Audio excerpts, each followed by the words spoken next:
Good morning students. Welcome to my channel knowledge by Neelam Sharma. आज की इस वीडियो में हम fundamental human geography class 12 first chapter human geography nature and scope discuss करने जा रहे हैं। सबसे पहला क्वेश्चन जो आता है, what is human geography? Human geography shows the interrelationship between human being and the earth surface. सबसे पहले कंसेप्ट किसने दिया था ह्यूमन ज्योग्राफी का? एनवायरमेंटल डिटर्मिनिज्म का। तो Ratzel was a geographer who gave the concept of environmental determinism और humanisation of nature.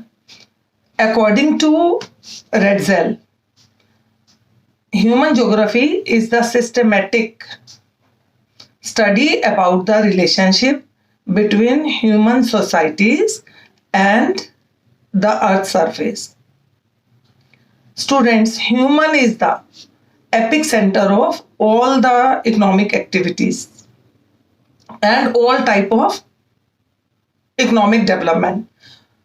तो इस चैप्टर में हम पढ़ने वाले हैं 3 कंसेप्ट्स।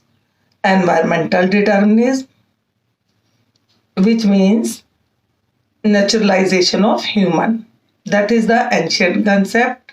और उसके ज्योग्राफर कौन है जिन्होंने ये कंसेप्ट दिया था? रेडजेल। दूसरा कंसेप्ट हम इसमें ये पढ़ने वाले हैं, what is humanisation of nature? This was also known as possibilism, the approach of possibilism. किसने दिया था ये कंसेप्ट? Vidal de la ब्लेच।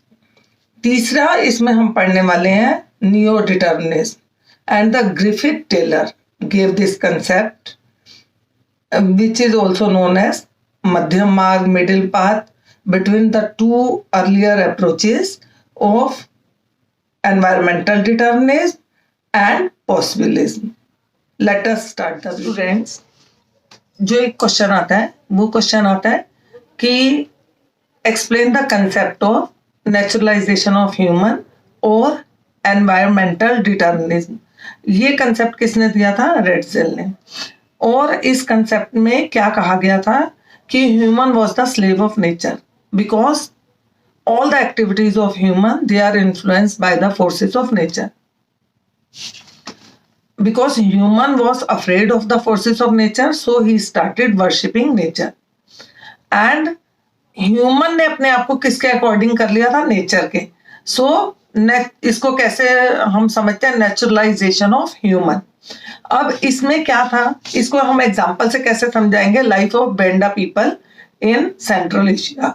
अब यहाँ जो ये ट्राइबल पीपल है वो क्या करते हैं? Still they use subsistence type of agriculture, जिसको हम अगर एग्रीकल्चर वाले चैप्टर में स्टूडेंट्स आपने पढ़ा होगा स्लैश एंड बर्न और शिफ्टिंग एग्रीकल्चर, क्योंकि वो उन एरिया में रहते हैं जहां क्या है? Thick forest, and they clear A part of forest and started agriculture, and after 2 or 3 years they move to another place because the fertility of the soil start decreasing।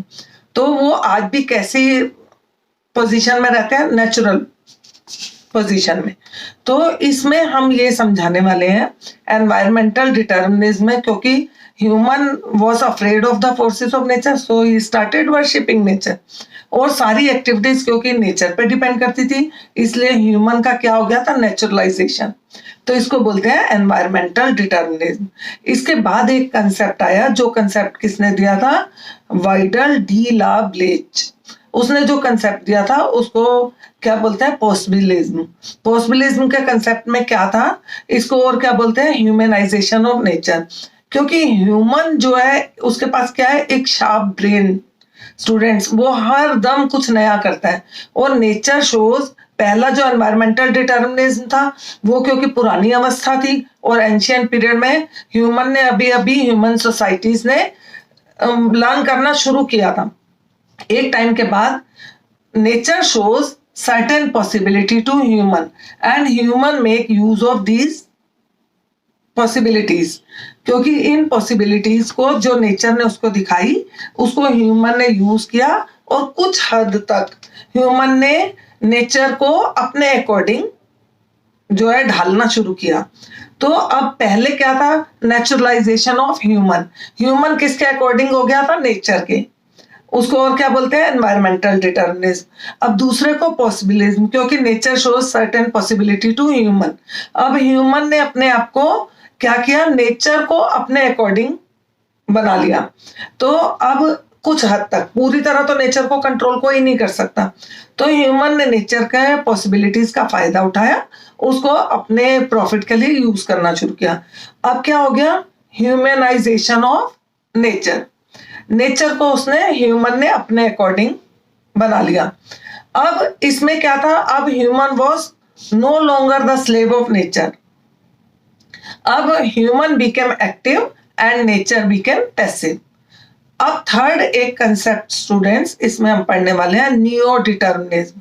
ये कंसेप्ट किसने दिया था, ग्रिफिथ टेलर। इस concept को neo determinism is also known as मध्यम मार्ग और middle path. इसको मध्यम मार्ग और मिडिल पाथ बोलते हैं, क्योंकि ये दोनों जो हमारे कंसेप्ट हमने पढ़े, एनवायरमेंटल डिटर्मिनिज्म और पॉसिबिलिज्म, क्योंकि पॉसिबिलिज्म में ह्यूमन ने क्या किया था, excessive use of nature according to him, और उससे पहले एनवायरमेंटल डिटर्मिनिज्म में क्या था, फुली डिपेंडेंट ऑन नेचर। अब this is known as neo determinism is known as middle मार्ग और मध्यम मार्ग, मिडिल पाथ और मध्यम मार्ग। इसमें क्या है कि ये कंसेप्ट किसने दिया, ग्रिफिथ टेलर। इसको और क्या बोलते हैं, stop and go determinism. We can explain this concept with the help of traffic light. As traffic light shows us, red light means stop, green light means go, और red light क्या दिखाती है, be ready। उसी तरह क्यों हम in traffic lights को, जिस तरह ट्रैफिक लाइट्स हमें ये बताती हैं कि अगर हम ट्रैफिक लाइट्स को ओबे करते हैं, उनको मानते हैं, तो we reached safely. Traffic light हमें हमारे सेफ्टी के लिए बनाई गई है कि अगर हम ट्रैफिक के रूल्स को, ट्रैफिक लाइट्स को ठीक ढंग से उसका पालन करते हैं, तो हम अपने गोल तक इजीली और सेफली पहुंच जाएंगे। उसी तरह if we want to get maximum benefit from nature, we should obey the rules of nature. अगर हम नेचर के रूल्स को ओबे नहीं करेंगे तो वो हमारे अपने डिस्ट्रक्शन का एक कॉज हो जाएगा। तो नियो डिटर्मिनिज्म हमें क्या बताता है, मध्यम मार्ग, middle path, stop and go determinism.